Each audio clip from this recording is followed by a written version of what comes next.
Apa nak cakap apa tak tahu.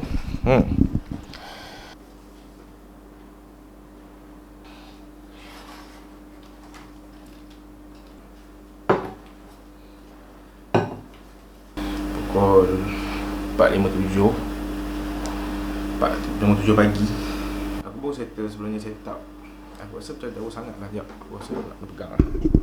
So pagi ni aku dah settle untuk set up aku punya media sosial. Besok tak siap lagi sebenarnya Fiftyon Production. Sebab aku set up 2 account. Satu account untuk video package, satu lagi account untuk WCC.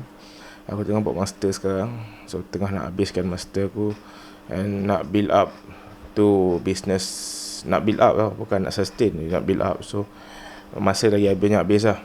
It's going to take some time. It will, and it must kan. Kalau kata aku kaya esok, means aku jual dadahan. It's okay.